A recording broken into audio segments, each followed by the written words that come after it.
John will join us. So I'm going to go ahead and call the February 4th, 2021 meeting to order.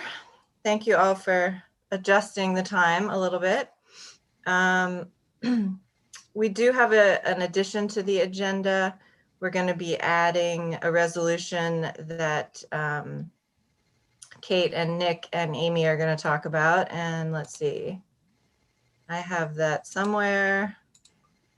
Resolution ID 9897, adoption of Tompkins County organizational values. So I think we need to vote to add that to the agenda, right, Kathy? Correct.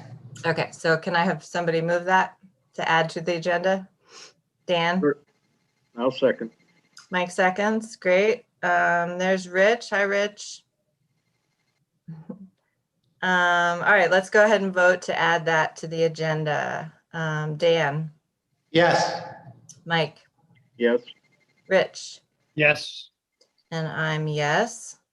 So I know that Nick has something else going on. So we're going to add that right after we do the minutes. We'll talk about that resolution. Any other changes to the agenda? Okay. Any comments from the public, Kathy?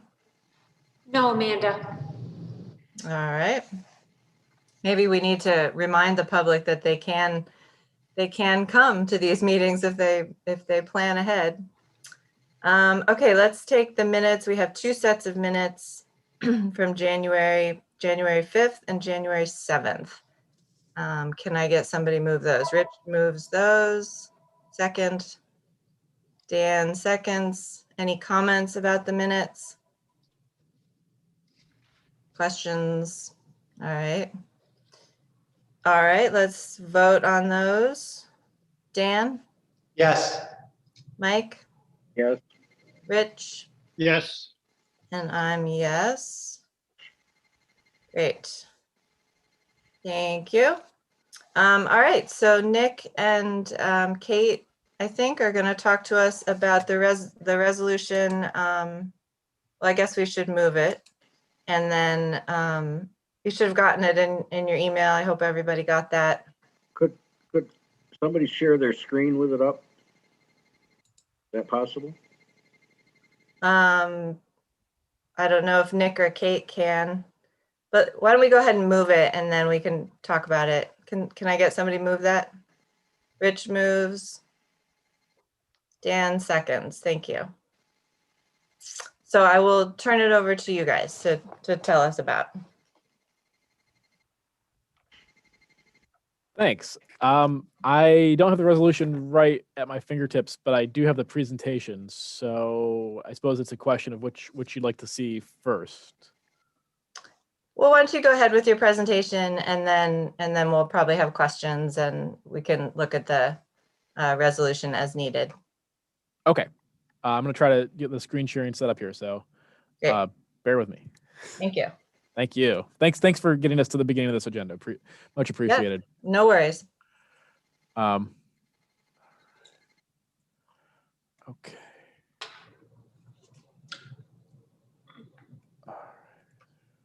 Okay. Just give me a moment here. And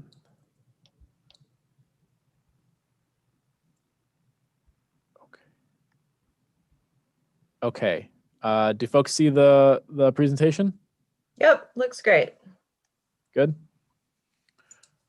All right. So yeah, thank you again for taking some time this morning, or I guess afternoon, now here to to allow us to present about the work the values team has been doing, and share where we've come and the proposed values we have for the Tompkins County workplace. So with that, I'm gonna hand it over to Kate to give a little bit of background on how we got here. Sure. Yeah. Thanks, Nick. And hello, everyone. Hope you're having a good day, and I hope that you're enjoying the sun after many days of non-sun, snowy weather. The creation of the Tompkins County Value Team, we thought this would be a good place to start for you. The creation of this particular value team was a result of the 2018 the Workplace Climate Survey that came out. It came out of support from WDIC and the Tompkins County Legislature. Out of that survey, the need arose for 4 specific teams. Those teams focused on communications, performance evaluations, employee retention, and engagement. And then the last one was diversity and inclusion. As these teams started to come together to meet and to sort of look at the results of the survey and work through that and get ready to make some recommendations, really felt that they all kind of came to the same point where they felt something was missing from their ability to do that and to do that well. And the thing that really came out of all 4 of these committees was they felt we needed some organizational values that was missing, and that the creation of those values, or the establishment of those values, would allow them, therefore, to make the best recommendations possible based on what they were seeing. So our team met, we came together, we reviewed some data, and the form, it was created in the summer of 2019. So that actually came to fruition in 2019. And then Nick, if you want to switch slides.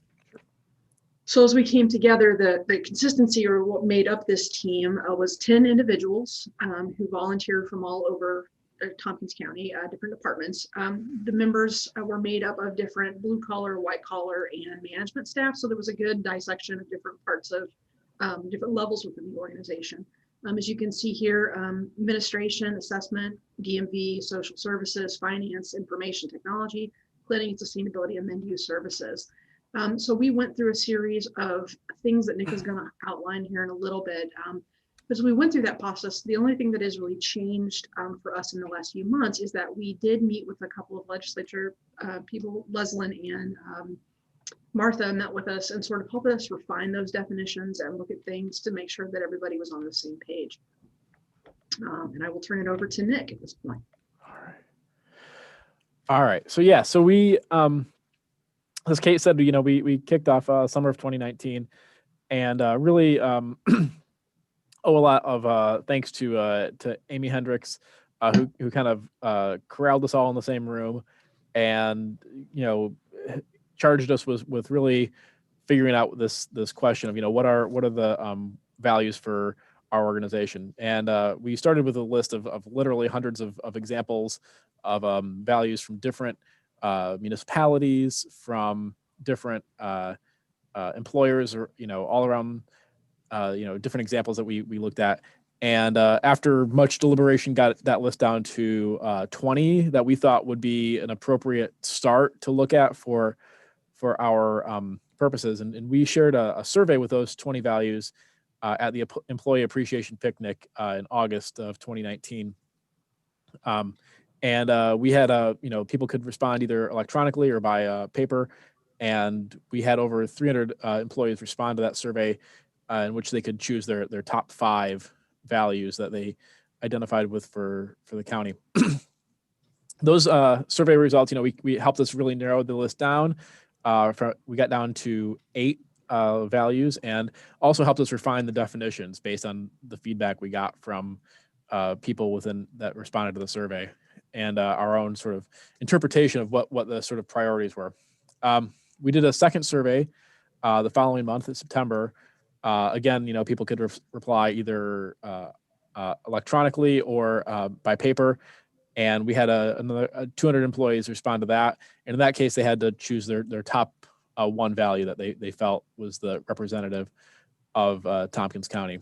And so, as Kate mentioned, we took that and those results, and we also worked with a county administration, namely Deanna Carruthers, the new Chief Equity and Diversity Officer, and members of the legislature, to kind of refine our list and land at the set of 4 values that we felt really are representative and for our organization. So with no further ado, we'll jump right into those 4 values. Sure. The first of the 4 values was integrity. This was the top ranked value that came back from all of those surveys from our peers. And the definition that we have landed on is we commit to honest and an uncompromising adherence to the Tompkins County Code of Ethics. Through working with the legislature members in Indiana, really before this definition had just said ethics, and we felt it was important to note that we were specifically making reference to the Tompkins County Code of Ethics. So that would have been the only change that resulted in the original definition to the one you're seeing today. The second value is accountability, and we defined it as we hold the organization and each other responsible for decisions that affect the public and our employees.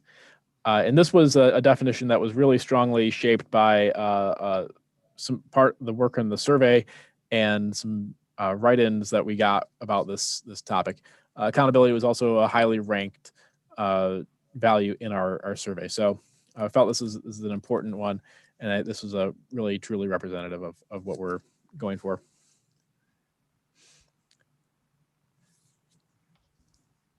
The third value here is respect. And the definition here is we embrace a safe and inclusive culture and treat others with dignity, understanding, and compassion. One change from our initial definition that came about was the addition of the word safe there, and making sure that that's a core part of how we define respect. And that came about through some of our engagement with the legislature late in the process. Okay. And the last value that we have for you today is equity. And this value in this definition was probably the largest, most notable change from the original 4 that we came out with. Originally, this value had been community. And the definition that we had for that was we are creating a culture of diversity and belonging. We're building trust and appreciation among our employees and all we serve. After a conversation with Jason and Amy and Deanna and the couple of legislature members, really felt that we really like the idea of community. But as we are doing this DEI work, as we've hired the new Chief Diversity and Equity Officer, and we're making these things priorities in our organization, both as an employer and a service provider in Tompkins County, really felt that equity was something that needed to be clearly stated in these different values, and really make sure that it is something that's going to be front and center. And so with that, the definition that we landed on, we sustain a workplace community that ensures fairness through diversity and inclusion, eliminates structural oppressive systems, and builds trust, appreciation, and opportunities for all. We kept the community because we know that workplace community is really important. We liked that thread and did not want to lose it. The other thing of note here in this definition was we felt it was really important to clearly state that we are eliminating structural and oppressive systems, because this is the work that we are about and something that sort of transcends everything that we're trying to do here.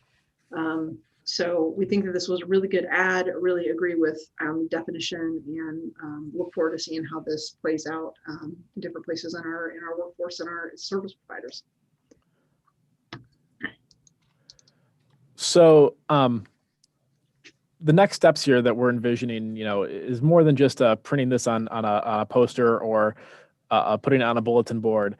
We really want to see how these values can be incorporated and implemented throughout our organization, and in a variety of ways. And I think this was the original intent when this values team was formed, was to make this a meaningful and useful part of our overall workplace. So there's a variety of ways that we envision that coming together, including communication between department heads and their employees and various within teams. We're considering ways to communicate values using video or other media. Also importantly, thinking about how we would incorporate these values and our definitions into performance evaluation and onboarding experiences, really so that they're an integral part of the experience of working within Tompkins County. And even before you start working, making sure that these are prominently displayed in recruiting materials as people are considering employment with Tompkins County. And then finally here we note that we could also find ways to incorporate these in our weekly town hall meetings within the workplace. And these are just a sample. This is certainly not the exclusive. There potentially are many other ways we would think about incorporating these values into the work that goes on within the county.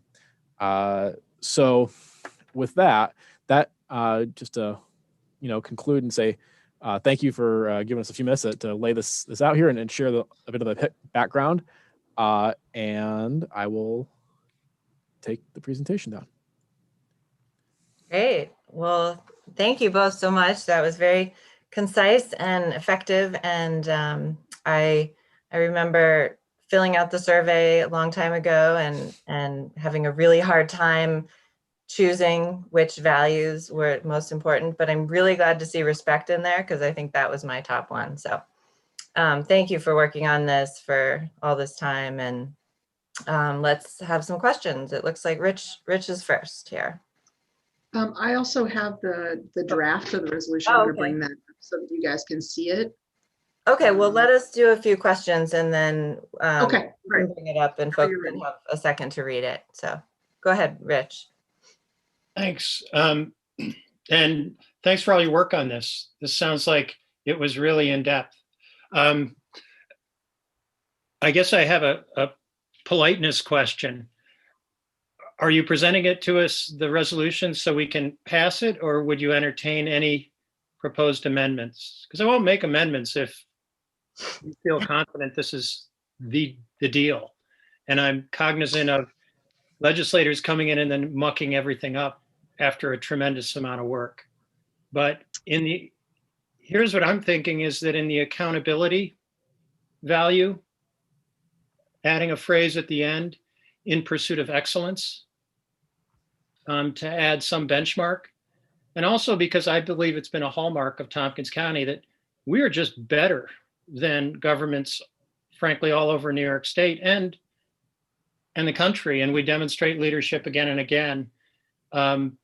I think it would dovetail in with the follow-up to this resolution in that we could talk about places where Tompkins County has excelled and led.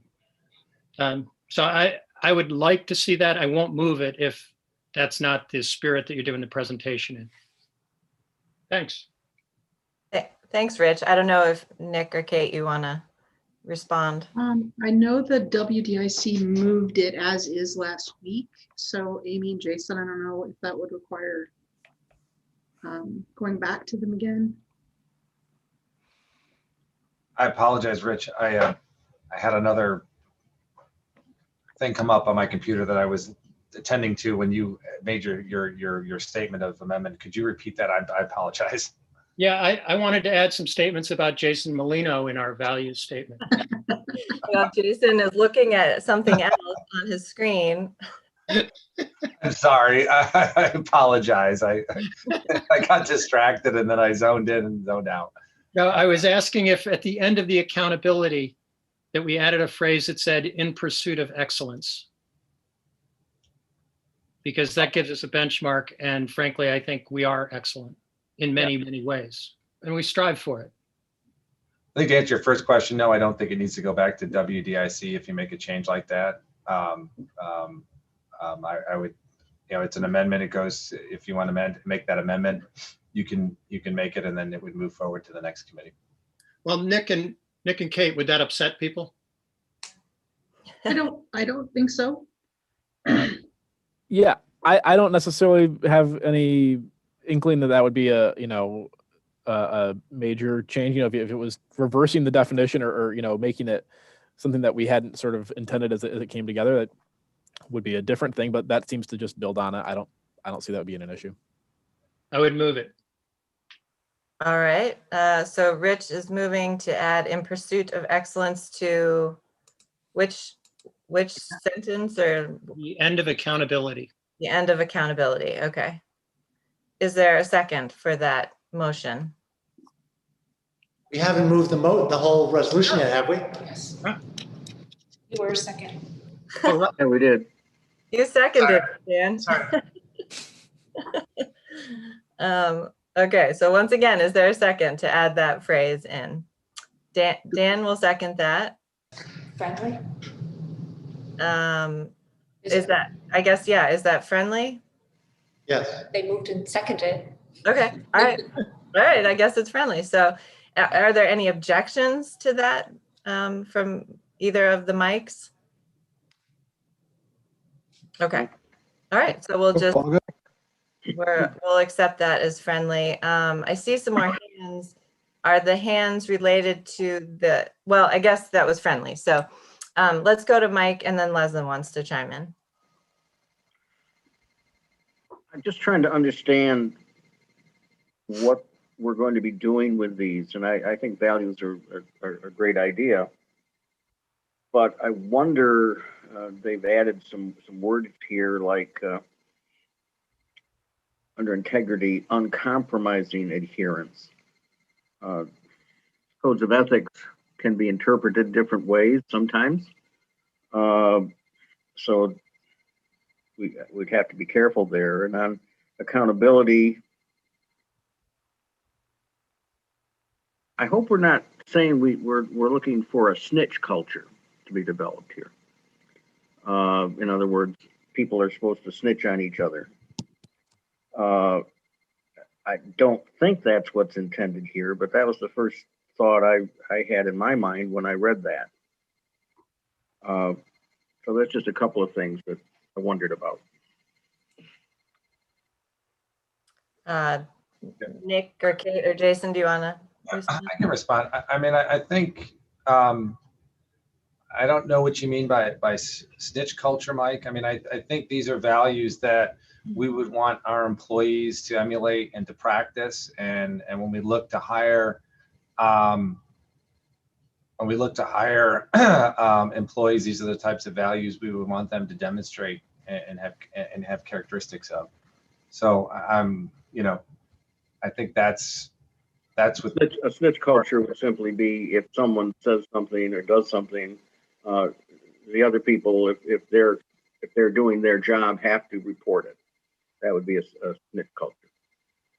Well, if someone's doing something inappropriate or that they shouldn't be doing, then I would hope an employee would report it. I guess I would need an example. You know, I mean, Well, I think you have some examples in your own that you can think of, and I'm not going to bring them up. But I don't want to overplay this, but I just have seen that in different organizations that have been used for a reason to build up a case against people. I don't think that's the intent here. I just want people to tell me that it's not the intent. That's not the intent. Okay, thank you. All right, thanks, Mike. Leslin, go ahead. You also put something in the chat there. Oh, thank you, Amanda. That was, I can't find myself. There I am. You're there. That was coming prior to the friendly amendment, but I was just about to ask Nick if it's okay for Nick to share his screen again so that I can see the accountability one that Rich is attempting to amend. Yeah, sure. Kate, I think, said she had it, or yeah, Nick has it. Okay. Right. And You see it? I see it. And so, Rich, you're asking to add to the end of it, what's the phraseology again? In pursuit of excellence.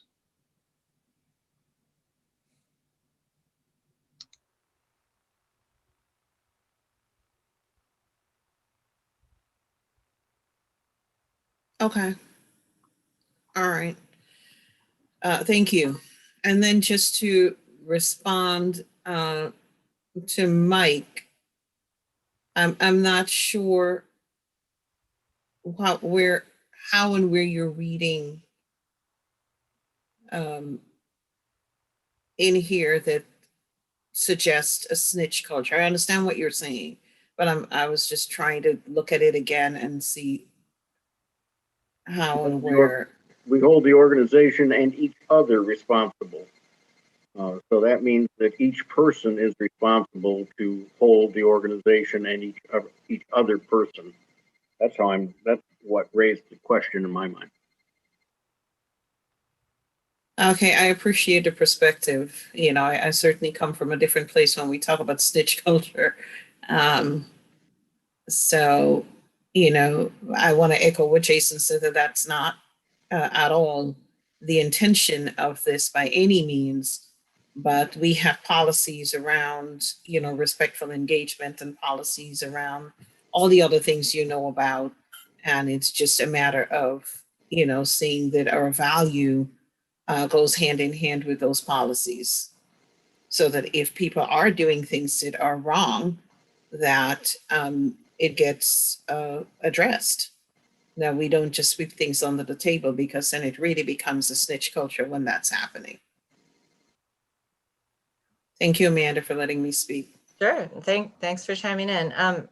Great. Thanks, Nick, for taking that down. Kate? Yeah, I also wanted to add, just to sort of talk, to address what Mike had said. I think that this really was done from a team perspective, and this was the second highest rated value from our peers. So this was not something that we presented one of many values to them, and this is what they chose. I mean, as Nick mentioned, the write-in was very heavily defined by actual thoughts and opinions and what that would mean to them as an employee. And so I think it really was, as a team, you hold yourself accountable, but you also hold your teammates accountable to that standard of excellence that Rich was talking about earlier. And I think that was the intent that this was really done in. So I don't think the snitch culture came into our thought process at all when we were doing this.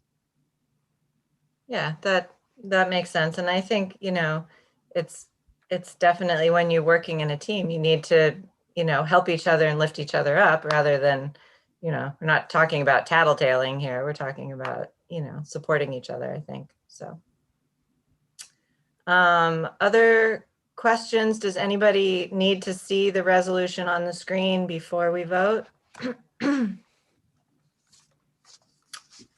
All right. Well, thank you guys again. Why don't we go ahead and vote on this with Rich's friendly amendment about excellence, because we are excellent. Isn't that Bill and Ted? Excellent. Excellent adventure. Yeah. Okay. All right. Let's go ahead and vote. Dan, Yes. Mike Lane, Yes. Rich, Yes. and Mike Sigler. I think he's a yes, but he's muted. He's a yes. All right. And I'm. Yes, All right. there we go. I don't know why that's doing that. All right. And I'm a yes. So that passes. Great. Thank you all. And again, thanks for working on this for quite a while, and really appreciate that this is coming together. So thank you. Thank you. Thank you. All right. Enjoy the sunshine. You too. All right. So we have a couple of advisory board appointments. Library Board of Trustees, Maureen Gilroy, Lawanda H. Cook, and Melissa Seidel, who I have met at the library board. It's great to have some new folks. Ethics Advisory Board is Rich John, which I thought was already appointed.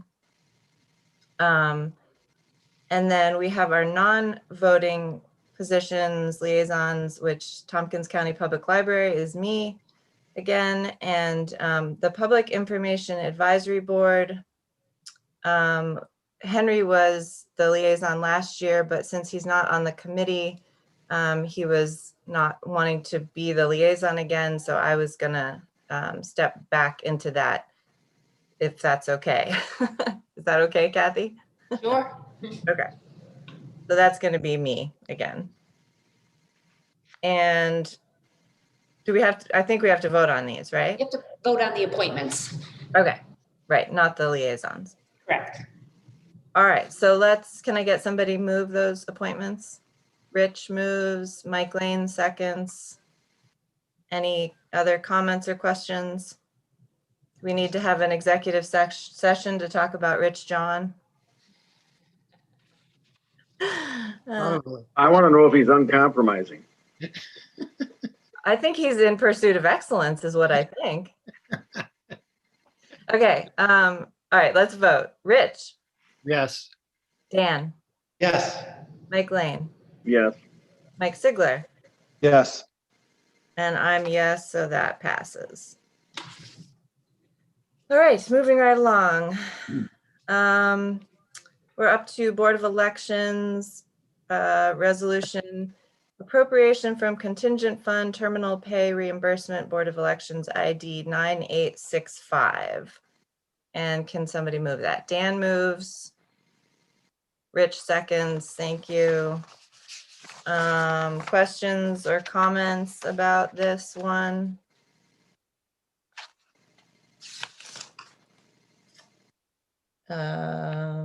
Doesn't look like it. All right, let's go ahead and vote on that. Dan, Yes. Rich, Yes. Mike Lane, Yes. Mike Sigler, Yes. and I'm yes. Thank you. Amanda, Yes. and while we're on Board of Elections, do we know when we'll get the cost for the special election for the district and the city? I do not know. I have not heard from Steve or Elizabeth about that. Could certainly have them, I could check in with them, or we could have them come into the next GO meeting and give us an update. They've been coming pretty regularly and telling us about, various things. So certainly get another update. Whether they, whatever you think is best. I just kind of wondered about if they had an approximate cost that we're going to be having to take out a contingency, I think. Yeah, no, it would be good to know. I'll shoot them an email and see if they can give us some more info. Thank you. All right, so we're up to assessment. And we have a resolution and then a discussion. So let's go with resolution, correction of taxes, Town of Ithaca, parcel 18-1-1-1, ID 9886. Can I have somebody move that? Dan moves, Mike Sigler seconds. And I see Jay. Is there anything you want to tell us about this one, Jay?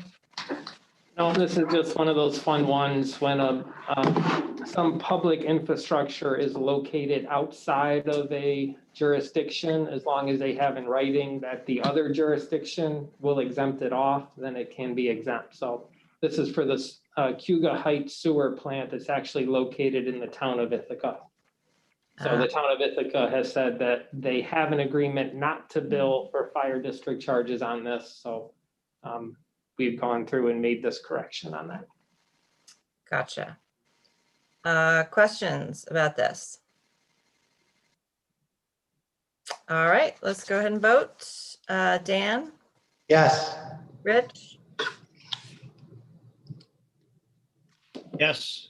Mike Lane, Yes. and Mike Sigler, Yes. and I'm yes. Thank you, that passes. Just want to make sure we're letting everyone know we're taxing sewer. All right, Jay, I will turn it over to you to talk to us about battery storage facilities.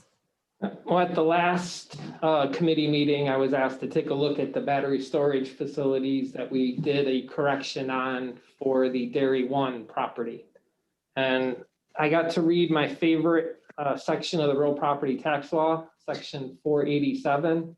Probably one of the worst sections out there. I'm sure Mike or Rich could find something worse, but this one is bad and they keep adding to it to make it worse. So they started off with just farm, solar and wind, farm to waste energy facilities and wind and solar.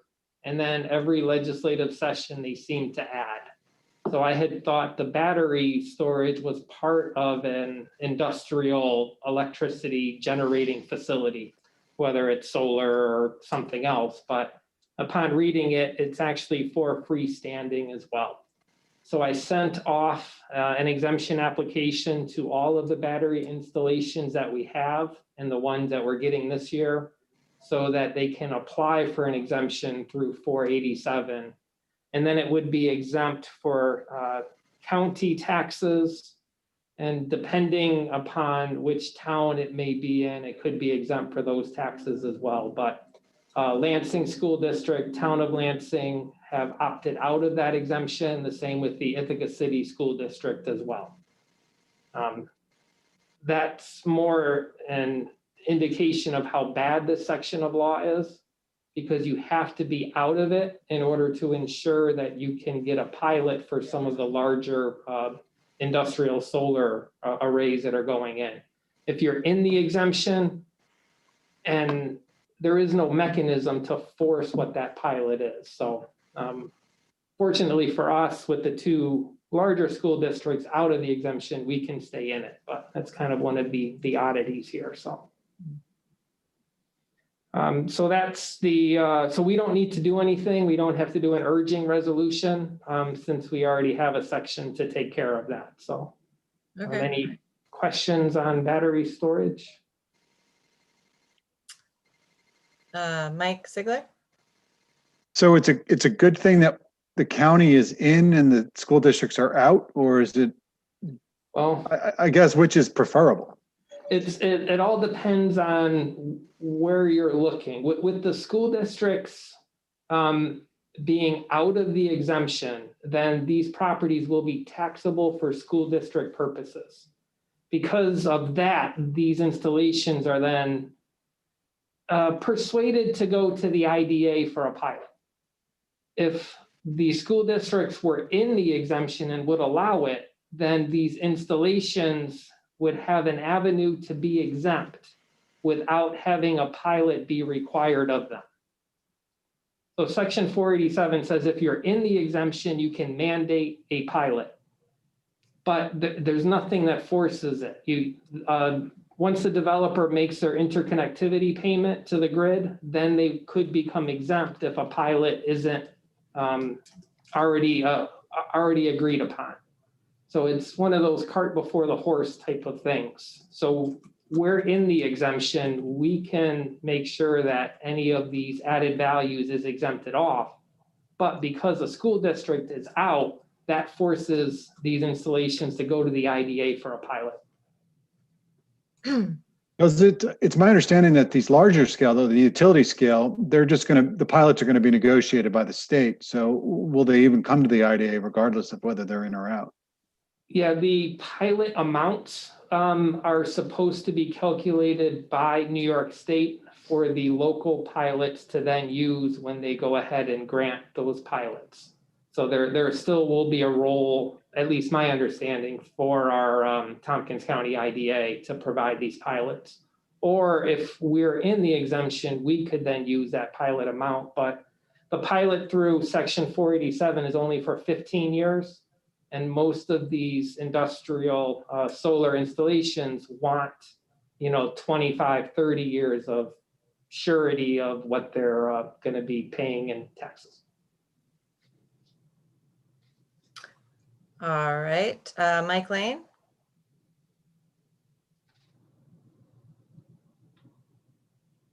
You are muted, Mike. Excuse me. So, Jay, the talk about the old Cuga power plant becoming a battery storage, is that going to require a pilot, or what's going on with our pilot that we still have there, or do we still have it there? Yep. We do not have a pilot with the plant right now. I revoked that exemption with the 2020 assessment roll, and they paid full taxes on their property this last year. As a non-operating plant, then the pilot wasn't relevant anymore to that, since it should be for an active project. As for them moving forward, yes, whatever their plan may be, I would assume that they would then go to the IDA for a pilot, either for a solar, a data warehouse, battery storage, something along that lines would then go to the IDA for a pilot. Thank you. A new pilot. All right, Rich? Thank you for the presentation on this. I agree. It seems section 487 is fairly confusing, but New York State tries pretty hard. I'm recalling a few years ago, Jay, you came to us and ran through all the exemptions. And it was a fairly tedious list, but it was helpful. And I'm wondering, maybe being a bad student, I've forgotten everything you told us. You might be willing to do that again. I would love to do that. Could we wait until our next legislator is seated? I believe Mike is just temporary on, Mike Lane is temporary on this committee until then. So we can wait until then. That way I'm not doing it twice or something along that That makes line. good sense. Yeah. Yeah, Although hearing it twice would be pretty great, you know. yeah, Rich needs to hear it a couple times, but yeah, I can that would be speak great. all day on exemption. So if we want to talk Vienna Convention and exemption for Madison Square Garden, I'm good to go. Why don't we add Jay's presentation about exemptions to our goals list for the year, and it can come a little bit later in the year. All right, any other questions for Jay? I had a follow-up, actually. Oh. I'm happy to see the merger of RP 5217 and TP 584 forms. That's never made sense to me why there were two different forms to do any kind of real estate transaction. Is it going to lead to a change in fees? Do you know, Jay? I think the legislation talks about preserving those fees, but I think it's still too early to say anything definite. This was something that was in the governor's budget last year as well, but didn't make it into the approved budget for obvious reasons. But I think there's a lot of concern that fraud can enter the system when you're doing an online real estate transfer and then simply taking a receipt to the county clerk's office. Right. So there's a lot of safeguards that need to go into this in order to do so. And then separating out the income tax part of the TP 584 from the public information of the 5217, I think that's going to be difficult on how the state can do this. We did have a presentation on this at our Real Property Tax Administration Committee. So, you know, it's definitely needed. There's no need to fill out two forms. It should be able to be done online and submitted, but there's considerations that need to be addressed first. So this is something, I am chair of the Real Property Tax Director Committee, the Legislative Committee, and this would be one thing that we are supporting with condition. All right, great. Well, thank you for all your work, and Am I allowed to comment on that? oh, sure, go ahead. Jay, in my office, we fill those two forms out every day. And if you could look at the TP 584, if your committee's looking at it, there's no reason to have the buyer's social security numbers in there unless it's the mansion tax, which almost never happens in our area. So it ought to be set up so that they could fill it in only if the purchase price was above the limit. Thank you, Mike. Yeah, there wasn't much more in the governor's proposed budget. The only other major change that was in there was any new enhanced star recipient. So if you were getting the basic star and you turned 65, you would lose the exemption on your tax bill, and you would then have to get a check from New York State. New York State's billing this as a great thing. I think it's bad, and there's no reason why a new senior would then have to pay a higher tax bill and hope that New York State will send you a check in the mail. I don't know why this is done other than a revenue generator, because if you remember, star check credits are not spending by New York State. They're simply unreceived revenue while the star exemption is spending. So this is kind of— I missed what triggered that, Jay. Could you please say that again? I don't know what triggered this. It doesn't make any sense. What triggers the change? Oh, if a person turns 65 and then they go from the basic star to the enhanced star, Typically, they would apply with my office. We grant the I higher got you. I exemption. understand. Well, that's one more Yeah, and then another. hurtful thing that the state is trying to do. And this will be retroactive to anyone who applied since March 1 of 2020. So all of the enhanced stars that we've granted, we processed, we put on the roll, we would then have to remove, notify the person, somehow get them to register in time by May 1 in order to get a check in September, October. I don't see how it can be done, but we'll muddle through it. Muddle through. All right, folks, we should move on. We got a bunch more stuff. But thank you again, Jay, for this and working on all of this stuff. Okay. All right. Lisa is here to talk about more policies. And you should have gotten an email from Lisa, which had an update and also a summary of the policies we've done and things that are still long outstanding. So let's see, I guess why don't we move this resolution, which is, I don't know where it is, resolution to update the Administrative Policy Manual, Policy 02-10, outside employment of county employees, and Policy 04-02, overtime and compensatory time, ID 9887. Can somebody move that? Dan moves, Rich seconds, and I turn it over to you, Lisa. Okay, great. So we'll start with the first one, the outside employment of county employees.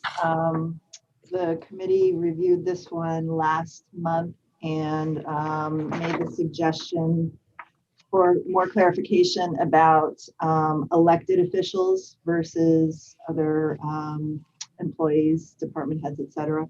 So packet page 20, I think you'll see all of the changes that were made in that regard. So we clarified employees other than elected officials must disclose outside employment to their department heads. And then elected officials must consult with a county attorney if outside work could be a conflict of interest. And then item C in that same section, employees other than elected officials must disclose outside employment if they seek flexible work arrangements or telework. So we were hoping that those clarifications would address what the committee members brought up last time. Yeah, it looked good to me, but let's ask the committee, which I think particularly Mike Sigler, you had brought this up. Do you feel like this answers some of your questions from before? Yeah, it definitely answers some of my questions. All right, any other comments or questions about this policy as a whole? All right, then the second one, Lisa? Second one, this is the third time I think you've seen this one, and it's an important one, and one where we really were seeking to clarify. So I ended up pulling it back because we were seeking further clarification here on the administration level, along with HR, IT, and payroll. And I think this time we have the policy is in good shape and consistent with all of our collective bargaining agreements.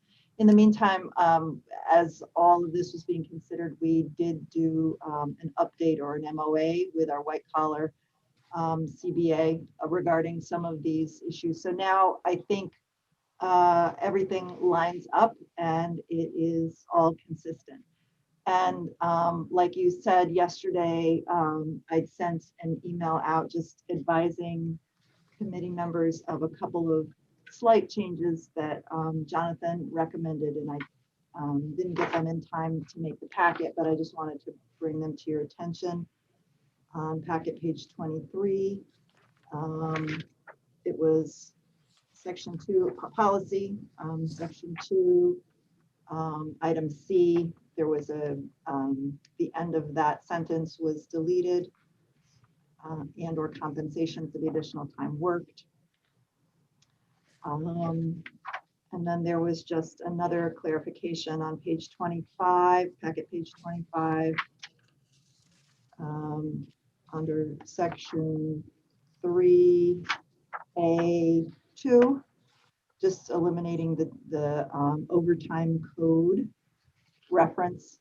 It's more of a technical reference rather than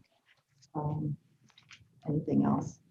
So this is one of these policies where we've overhauled it to such an extent it's almost hard to read through all the track changes, but I would be happy to answer any questions folks may have. All right, thank you. Questions about this one? We have seen it several times, so. Yeah. All right, are we ready to vote then on these two policies? I think we are. Dan, how do you vote? Yes. Mike Lane, Yes, Mike Sigler, Yes. Rich, Yes. and I'm yes. So thank you so much, Lisa, for your keeping going through these with us. Do you want to say anything, or do folks have any questions about the email and the summary that Lisa sent? I just wanted to say, if I remember correctly from the summary, we were just about halfway through all the policies. So just wanted to note that. Congratulations, yay, thank you, all that stuff. It's a slog. But then as soon as we get through them, then the earliest ones need to be redone again. So, you know, it's sort of a revolving door, but it's good to get the really old ones redone. So. Yes, and that's right. So it's a constantly moving target because you know, more policies are coming due for review, but we are, you know,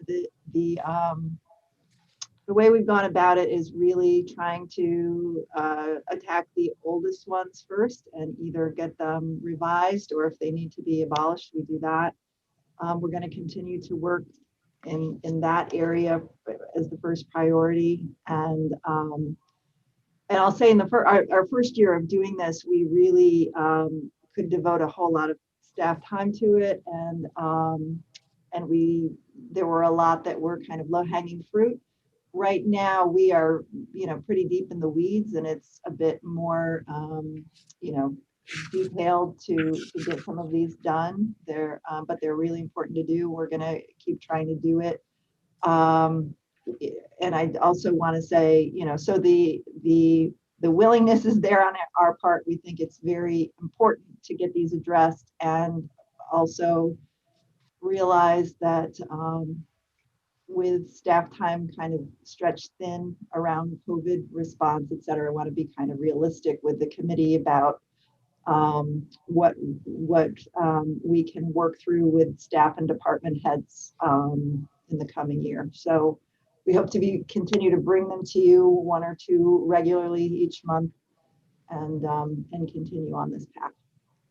Yeah, great. Well, yeah, we definitely understand it's a lot to get through, and I think all 5 legislators here are running for re-election. So if we don't get through it, all the policies this year, we'll have, and assuming we all win, we'll have next year to do even more. So looking forward to that. Thank you. that's a big assumption. That's a big assumption. We might all have opponents and, you know, not make it through. Let's start with the flag policy then. Again, Yeah, let's do the flag policy again. I would like to do the miniature horse policy again. Yeah, that was a good one. how about drones? Oh, drones. There's some good ones in there. Oh, yeah. All right. Well, again, thank you, Lisa, for all your work on this. Thanks. And we look forward to whatever you bring us next month. You make it fun, you guys. Thanks. Thank you, Lisa. All right. So next resolution is 2020 year-end budget adjustment for room tax in multiple departments, ID 9881.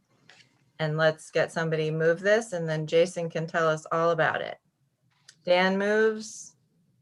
Rich seconds. Thank you. Jason? Sure, thank you, Amanda. So as you know, as you go, the budget itself, there's a big apportionment of room tax that is used for the tourism program, and then there's other elements that are supported throughout the budget that are all authorized through the legislation. And unfortunately, last year, room tax was significantly lower than it was in prior years and well under budget. Midway through the year, Nick and our planning department worked with STPB to have some reduction in the amount that they were originally awarded through the selection process that they went through, and that was about, across the board on average around a 30% reduction in certain programs.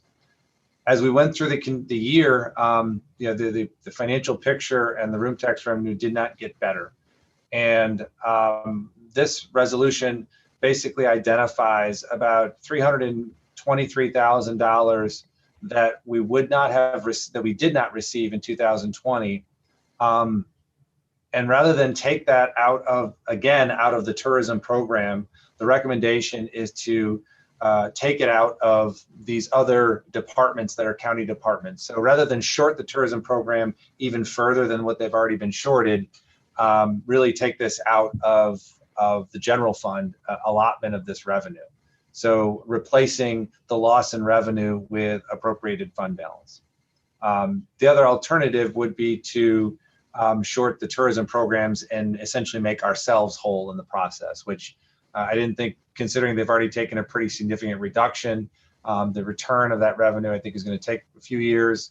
This seemed to be fair and reasonable to be able to take the revenue off of the county's expectation of revenue rather than take it away from the tourism program.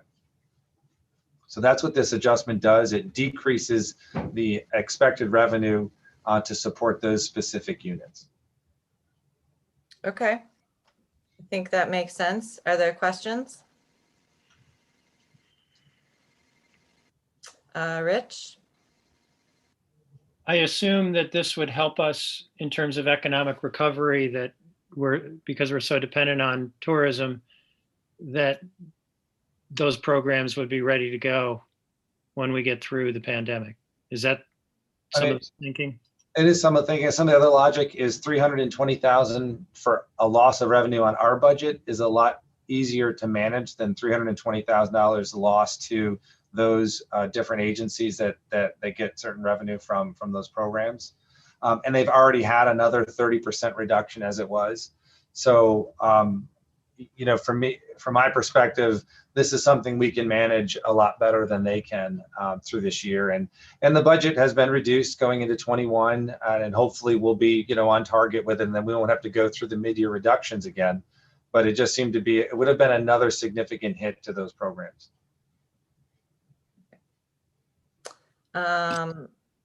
Anything else, Rich? Nope, that's it. Okay. Mike Lane? I guess I'm not understanding the flow here.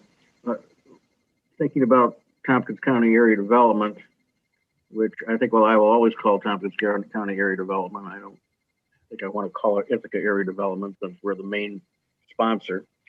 But it's $89,000. So that's a reduction in their room tax allotment. So what does that do to their program, for example? Do we know? What do they use that money for? Is it supporting a position or what's going on? So that's a good point, Mike, and I should have pointed this out. So if I take unallocated revenue out, because that generally just supports the general fund revenue, county attorney, finance, administration, planning, sustainability. These are revenues that are used to that signify those different departments working on tourism related activities, which is why they capture a certain amount of revenue. Even though this revenue is being reduced, their programming, so to speak, wasn't reduced. And the same holds true to a lesser extent with TCAD. So TCAD, we have a contractual amount. They received a reduction in their contractual amount for the third and fourth quarters, along with all other supporting agencies. So their third and fourth quarter payments were reduced 25%. Like any other of our other supporting agencies, like we treated all supporting agencies. However, this is not the amount of money that they were reduced. They were reduced a lot less. Remember, we use a portion of room tax to offset the amount of levy we use to support their contract. So in essence, with this change, we're using more levy money or fund balance money to support their contract, but this is not the impact on their contract, 89,000. The only impact on their contract is a 25% reduction for the third and fourth quarter payments. Okay, that helps. Thank you. No, I should have explained that before. I apologize. It's a good point to bring out. Yeah, that helps. Other questions?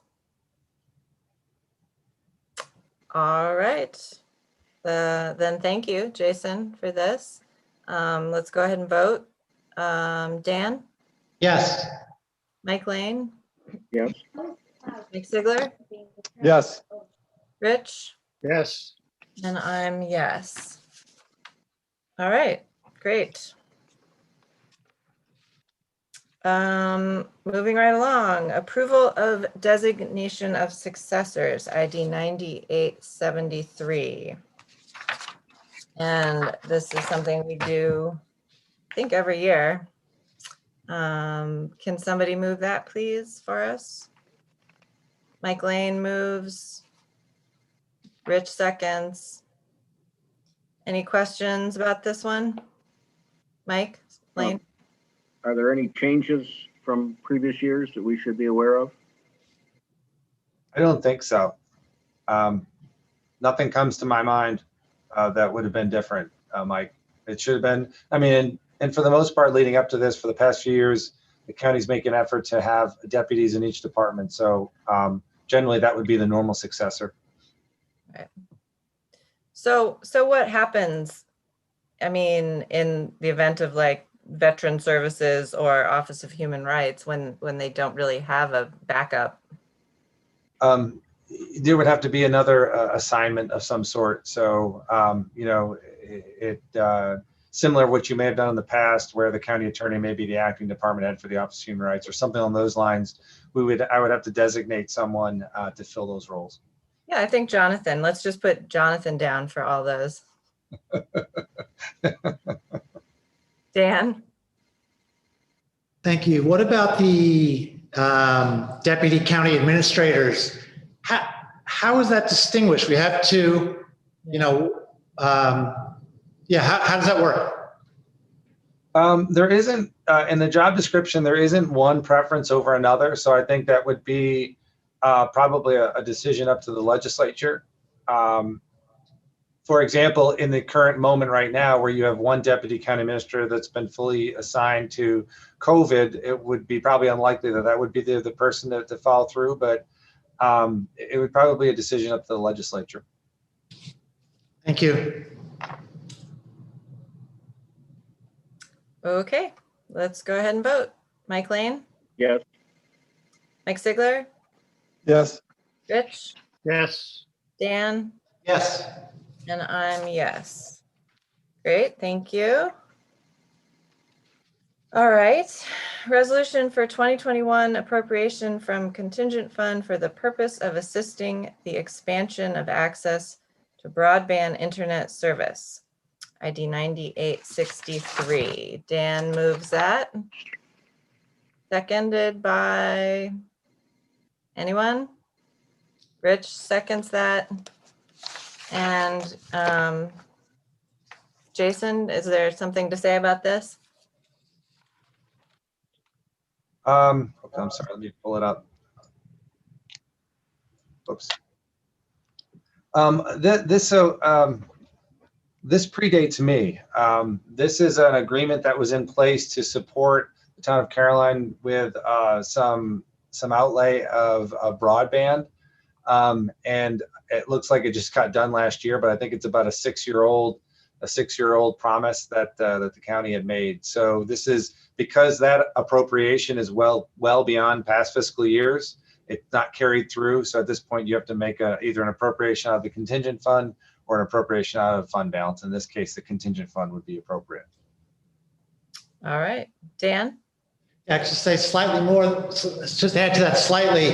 When the county did its broadband project, Caroline, there was some big gaps in Caroline because of the topography. And so this was an attempt to help balance that a little bit at that time. And Caroline has done a lot over the years, perhaps more than any other town, in adding a little bit here, a little bit there. They've been taking bite-sized pieces over the years, but had never billed or collected for this. So I just wanted to add that little perspective. Yeah, great. Thank you. Any questions about this? All right, so let's vote. Dan, Yes. Mike Lane, Yes. Mike Sigler, Yes. Rich, Yes. and I'm yes.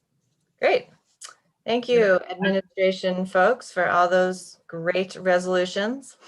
I apologize. If we could just go back for a moment. Oh, Rich, going backwards. I don't know.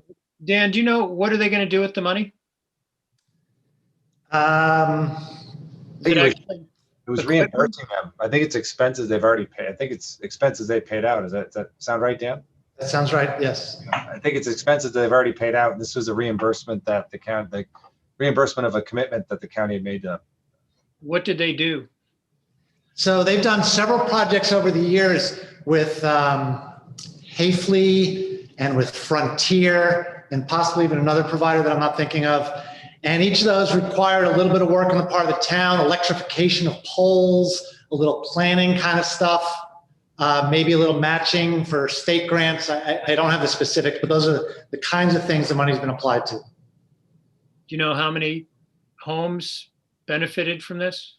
No, but in each of these projects, it would be like 40 here, 100 there. I mean, it's small numbers, and there's still wide gaps in the town, but which is part of, to jump subjects a little bit, as part of what drove Caroline and others to the realization that this piecemeal approach just wasn't going to work, and that the approach that the county is now on was the way to go, a really comprehensive look. Thanks. You're welcome. Thank you. All right. Great. All right, now we have numerous legislature resolutions. First one is the approval of 2021 succession of members of the county legislature to serve in the absence of the chair and vice chair, ID 9885. Dan? I would like to move it, and I want to move it with names. Should I do that as an amendment, or? I'm not sure, Kathy. Should we just move it and then we add the names, or what? You probably could do it either way, it's fine. Okay, well, let's go ahead, Dan. You can move it and you can tell us the names you want to put in there, and then we'll get a second. Thank you. I would put Mike Lane, Martha Robertson, Dave McKenna. And I can explain why when we have discussion. Right, is there a second for that?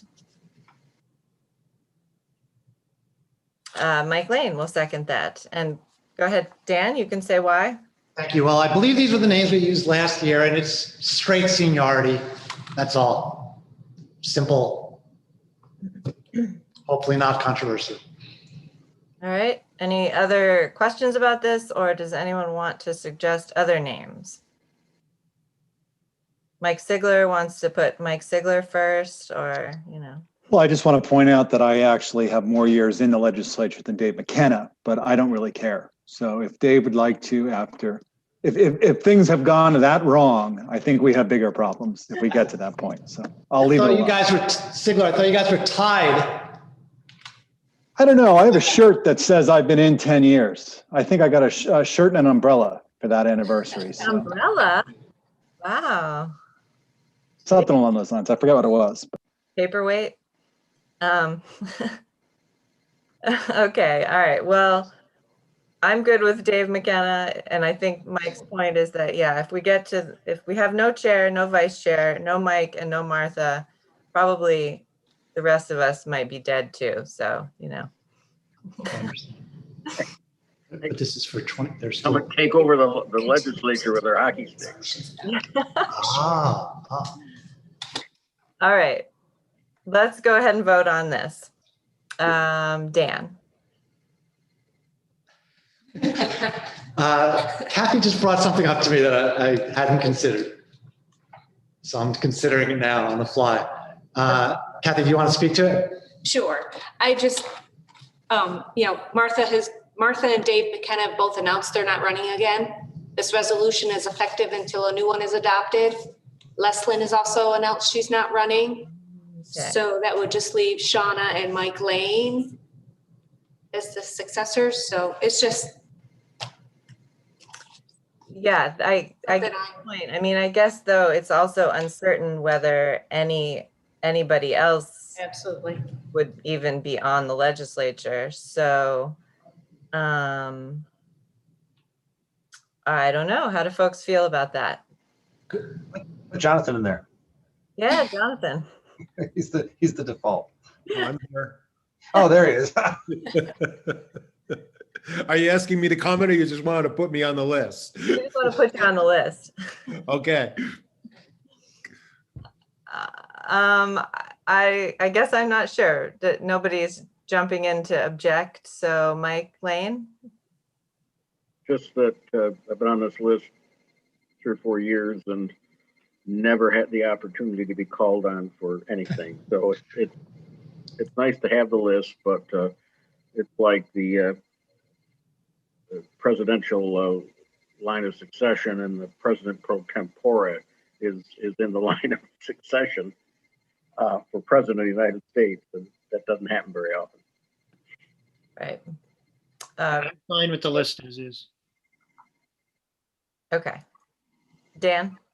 Well, first of all, I did watch the first season of Designated Survivor, so it is worth talking about this stuff.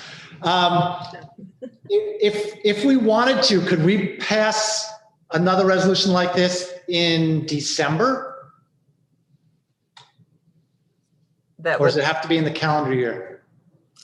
I don't think it has to be, but I would want to double check the charter. Okay. Because that's, I mean, if we wanted to play it extra safe, that's something we could do. At that point, we will know who's continuing, who's not. And if we want to just make sure that month there's no gap in that month. I'm just kind of thinking out loud here, but. Yeah, I think that works for me to think about, to see what happens at that point, and then if we need to change it. I mean, in theory, the organizational meeting would happen at the very beginning of January, so there would be a different chair and vice chair, and then we would still have Mike Lane on this list for that month. But all right, I'm gonna suggest we just go with this. If we want to make another resolution later in the year, we can do that. Okay. There's always something interesting in this. Okay, Dan, do you want to vote now? Yes. Mike Lane? Yes. Rich? Yes. Mike Sigler? Yes. And I'm yes, so. Sorry, Jonathan, you didn't make the list. Okay, resolution adoption of list of designated officers and employees required to file an annual financial disclosure form, ID 9883. Rich moves that. Someone wants to second it. Dan seconds it. Again, this is something we do every year. Any comments or questions, Mike Lane? Just if there are any changes that we should be aware of. There were only a couple title changes is all. Okay. And I know our ethics committee is going to meet and look these over in a timely fashion. I look forward to hearing about that. Anything else? Where do the forms go out, Kathy? They'll go out following the adoption of this resolution. So late February, early March. Great. Thank you. Let's vote. Dan? Yes. Mike Lane? Yes. Mike Sigler? Yes. Rich? Yes. And I'm yes. All right. Approval of appointment to the Tompkins County Council of Governments, TCOG. number 9866. Somebody move that. Rich, Dan seconds, and this is appointing Leslin and Shauna as an alternate to TCOG. Questions or comments? Mike Lane? Just that I'm pleased to see Leslin leading that. I think that's the right thing for the chair to do. Yep, great. All right, let's vote on that. Mike Lane? Yes. Dan? Yes. Rich? Yes. Mike Sigler? Yes. And I'm yes. So that passes, thank you. All right, so now we are up to our resolution to amend the rules of the legislature, rules 6 through 12, ID 9890. Can somebody move that? Rich and Dan seconds, thank you. And so we did go over this last month. I don't really want to spend much time on it if we don't have to. There is the red line version in there and the complete version. Does anybody have other questions or comments or concerns at this point about these rules? They're, Rich? I did have one comment on page 43. Where it says, Jonathan says makes sense. I think some of what we could, just by doing bullet points or indenting, it's motion to rescind. A motion to rescind cannot be made in the following cases, colon, but then there's 4 separate paragraphs following. Right. And I think if we indented those 3, it would make more sense. Right, because they fall under that. After the colon. Yeah. But it's Cassie? hard to read them that way. If you look at packet page 39, is the clean version, the actual resolution that's going forward. They are indented there. Oh. Oh. Kathy, as usual, you're well ahead. Yep. But that was a good point, Rich, and Kathy already knew that. All right, other questions? Just want to say that Julie Kiefer would have been very proud of you, Rich. All right, let's go ahead and vote, and then this will go to the legislature. Rich? Yes. Dan? Yes. Mike Sigler? Yes. Mike Lane? Yes. Great, and I'm yes. Thank you. Okay. Phew, that was a lot of resolutions.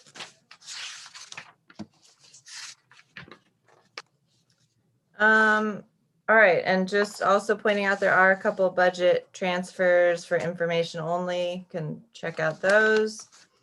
I don't want to take too much of people's time, but I do want to spend a couple minutes talking about some goals for the year.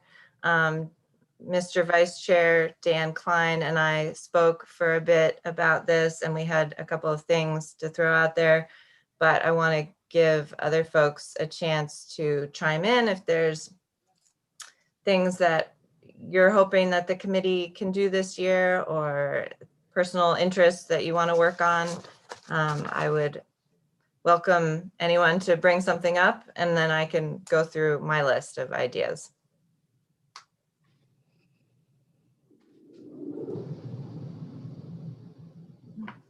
Mike Lane? Well, I've got one I'd like to mention, but maybe it's on your list. I don't know unless I tell you what's on your list. The one I wanted to bring up was about moving the redistricting process forward and getting the committee appointed, the commission appointed, which I think should be moved right along once the committee receives the census data. Yeah, definitely. I guess that's definitely something that has to happen this year. I wasn't really sure how that works. Like, I assume the chair will appoint the committee and, or, Well, look, can I just say that Yeah. in the past, we advertised and did interviews. And the GO committee did the interviews and then sent the recommendations on to the full legislature for appointment. okay. Well, I think it's definitely on our list, and I would look to Kathy and our wonderful clerks to help us figure out the process for that. So maybe Kathy, we could talk a little bit more about that and what that should look like. Sure. All right, great. Other ideas? All right, well, I'll go down my list and you can see if anything else sparks. Obviously, we have more policies to go through. So as many of those as we can get through as possible would be great. We're going to have Jay give us a presentation on exemptions once we get our new legislator into our group. So that'll be a good presentation to have. We've done quite a lot of our rules of the legislature revision, and we've just made it through Rule 12. So I think we've got a few more to go, but it'd be great to get that done this year. I think that pretty much mostly Dan and Rich and I have finished up our sort of subcommittee go through. And I think there's still a few things that we need to check in on. And then Dan reminded me that we should definitely make sure that any changes that we've made agree with the charter, or if there's any other charter changes we need to make to, make them work together. I believe at the end of the year, we need to set the salaries for the county clerk and the sheriff, because they will be having an election the next year, if I'm correct, Kathy. So we should probably set them before they have their election or their petitioning time even. So Kathy's nodding. I think it would be good to have some more check-ins with some of our other departments that aren't normally here. Have the library come in again. We are going to be getting a new public library director.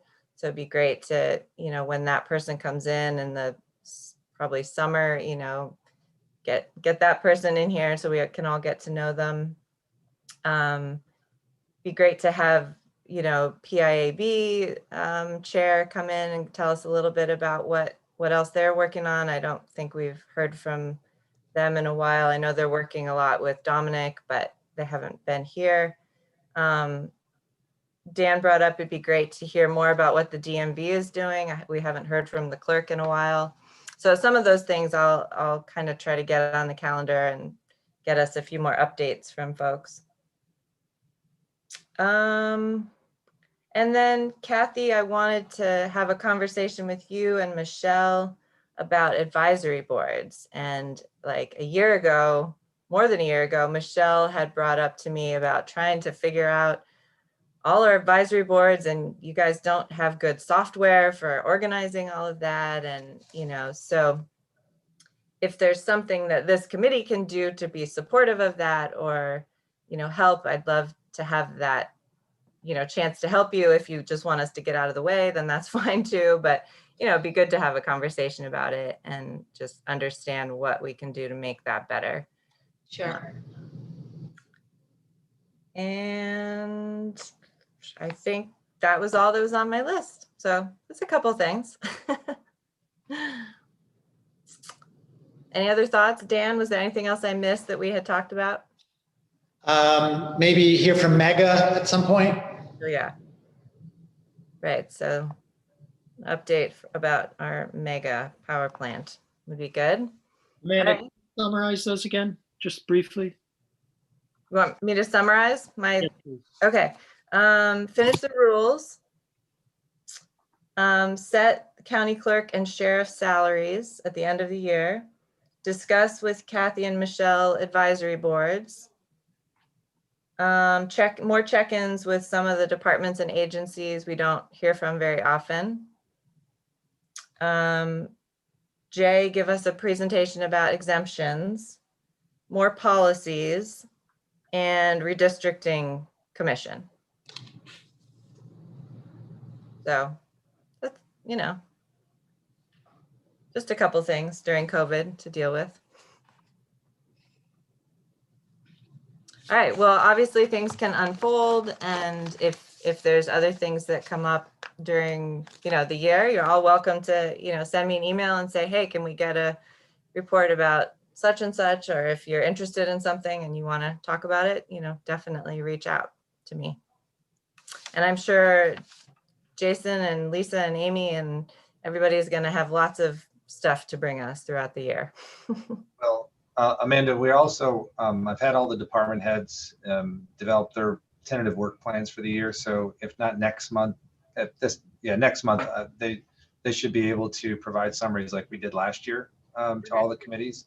So these departments that report to you can do that as well. And if you want, we can use the similar format that we had used in prior years to summarize everything you just said and put it in an organized sheet and share it with the whole committee as well. Sure, that'd be great. All right, thank you. Yeah, and it would be good to hear from all the departments what they're working on this year. And I'm sure it's going to be another challenging year as things are uncertain and we don't really know how things are going to unfold. So,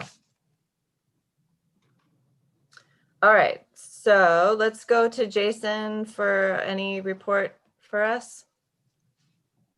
We had our every Thursday we do a local elected officials call. We did them weekly. At the beginning of COVID, we went to kind of every other week, midsummer, and then the fall came and we went back to weekly meetings again. Had another weekly meeting. We had our every Thursday mornings when we do it. I don't know if anybody was on that call. Had a good conversation with town supervisors and mayors. And again, voiced similar concerns that the legislature brought up the other night about the 65+ population and the challenges in getting our older residents vaccinated. We explained to them, you know, our continued efforts at the state to get them to change their approach, but we have some limitations that we're being given right now. But just wanted to share their expressed concern as well.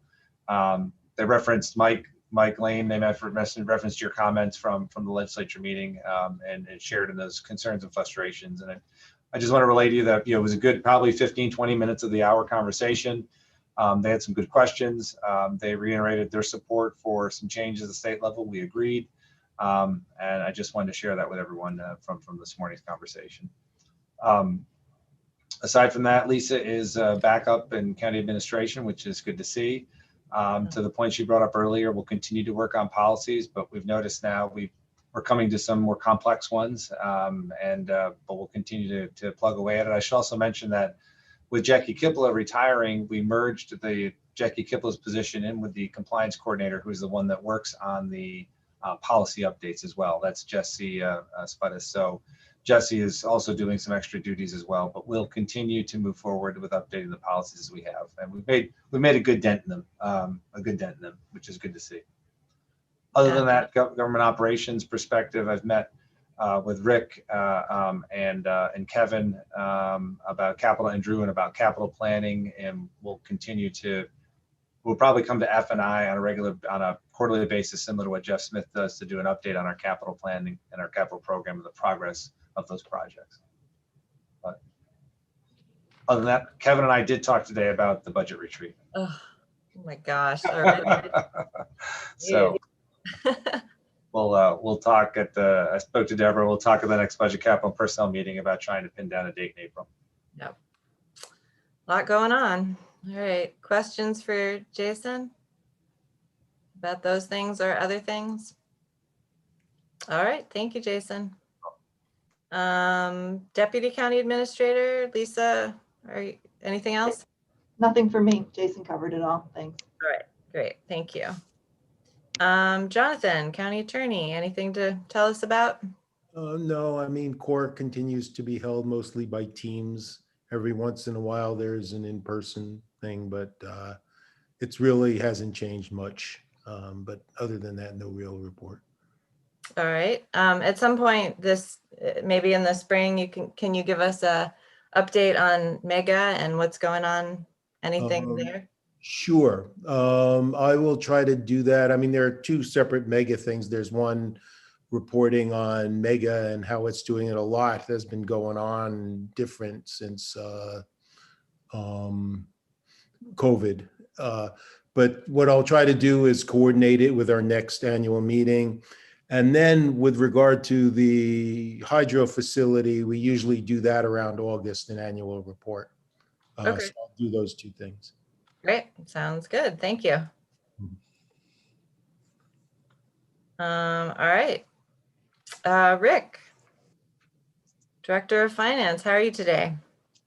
Well, we're in the middle of 5 audits, so I'm going to start pulling my hair out. Actually, we have 7 audits because the state came in at the last minute and announced an IDA audit and a TCDC audit, which was a control audit. And my part of that is already done. We accomplished those in the last 3 to 4 weeks. And that was the auditor that stopped by here about 10 days ago and exposed me because she was positive to COVID, at which point I had to go into quarantine. And luckily I was able to go in for a test the very next day, which was last Friday, and I tested negative. So I was able to be back to work this past Monday. So the exposure, even though she was positive, didn't result in anything bad happening to me, but we got those 2 audits out of the way. And I want to thank the governor for sending people out from Albany to give us COVID. And no, just kidding. We've been so safe and so careful around here.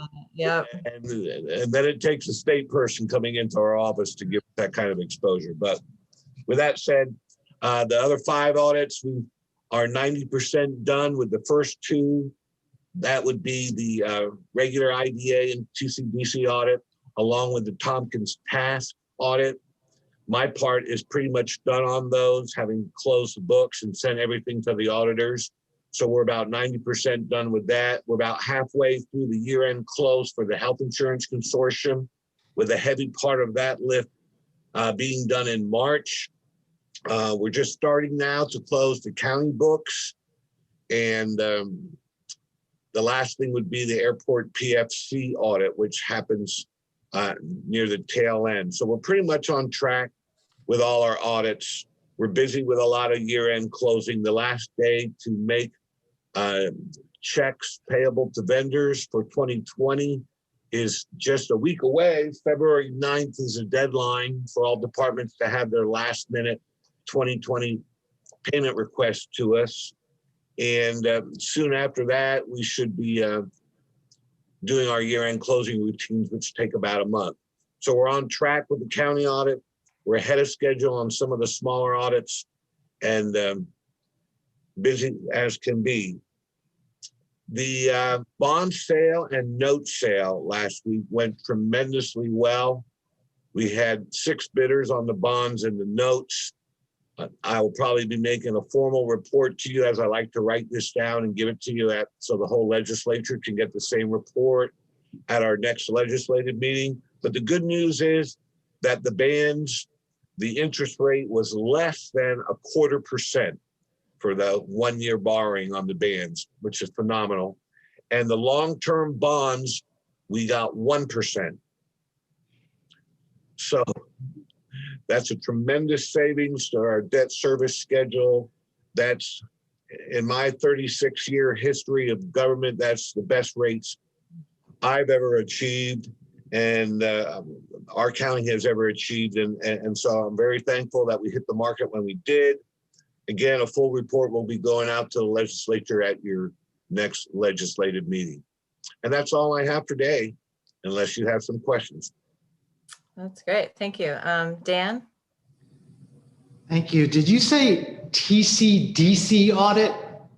Yeah, Tompkins County Development Corporation, which is part of the a sub-component unit of the IDA. Thank you. Tompkins County Development Corporation. I think it's also Tompkins County Democratic Committee, and that sounded a little weird. Well, It's also, so I've learned something new. Should we I've be learned auditing them too? No, I was just reacting to, I've learned something new about local government today. I never heard of this one. There's I'm always, sorry. there's always something new. Any other questions for Rick? All right. Well, thank you, Rick, for all that you're doing. I know you're quite busy as well. Right. Thank you. All right. I think Dominic is here. Do you have any report for us about communications? Yeah, thanks. Hi, everybody. Still primarily working on COVID-19 response, and a majority of that lately has been on vaccine information. We have a couple of things that we've done new recently. We've translated into other languages a more significant number of resources, which has been great, but has taken quite a bit of staff time. We're doing that with some community partners who've been really generous with their time, which has been great. So we have some familiar voices to the community who've actually translated verbally. So that's made an impact in the Spanish, Burmese, Mandarin, and Taiwanese communities in particular. And we're looking to build off of that in the future. So that's one piece I wanted to share with you. The website as well, I just wanted to share with you that the homepage of the Tompkins County website will be shifting in the month of February to the new platform. There are still some of the departments that need to be shifted over, and the health department being the most complicated because of the COVID information. So we're going to keep that on the old platform for as long as we're able.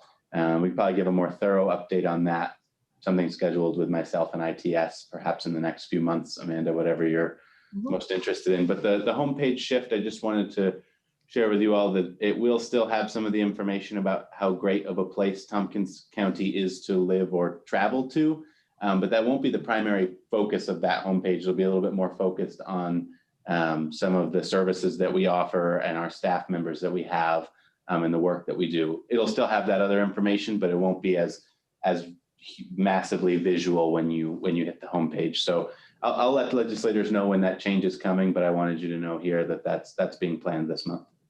Yeah, that's great. Well, it's been kind of a long time coming to get it really. I mean, I know a lot of the department pages have changed, and that's great, but getting the homepage to look a bit different is very exciting. So thank you for working on that. Dan? Will we see a preview of that, or is that just going to be presented to us as done? I'm getting all the details in a meeting with our vendor next week, and I could have an answer to you on that then. I'm not sure how much work had been done under Marcia previously. That's already just done and ready to be turned over. I just don't have those details yet. I'm hoping we could provide a preview. I just don't have a definitive on that. Yeah, I mean, we had, before COVID, Greg had worked on this quite a lot, and we did go through numerous views of it as a committee. Okay. So I don't know how it's changed since then. Probably not too much. I don't think it has changed since that's right, because we had those big pictures of it. I forgot about that. That's right.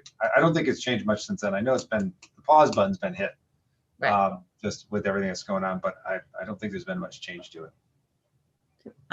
But maybe, yeah, I mean, Dominic, you or Greg, if he has a minute and you want to send what it's going to look like ahead of time, sure. That'd be great. Yeah, we can do that. There's a couple of different areas I'm looking at working into that big slider that goes across the top two. One, I got some great photos from the Tompkins Center for History and Culture in particular that will feature there, and a few other things that are more recent than when it had been designed. So right. So that may be the most visually different piece, but I'll make sure that whatever we have prepared there, we'll try to get to you all. Yeah, and I'm not sure. I mean, I know you're thinking about images of diverse populations and all that kind of stuff. We absolutely definitely keep that in mind. That is the goal. Absolutely. Thank you. All right. Well, thank you for all that. Any other questions? All right, you guys are all doing great work. I appreciate it. Any committee members have anything you want to bring up or report on at the moment? Nope. All right. I will just say one thing I meant to say earlier is that all of the History Center and the county historian, all those things have shifted over to HED. I guess last year, I'm not exactly sure why, but so we won't be looking at that kind of stuff, but we can go to HED if we want to learn more about history. All right. Thank you all very much. We are adjourned. I appreciate all your work. Thank you, Kathy. Thank you. Good meeting, Amanda. Thanks, Mike. Have a good afternoon. Too.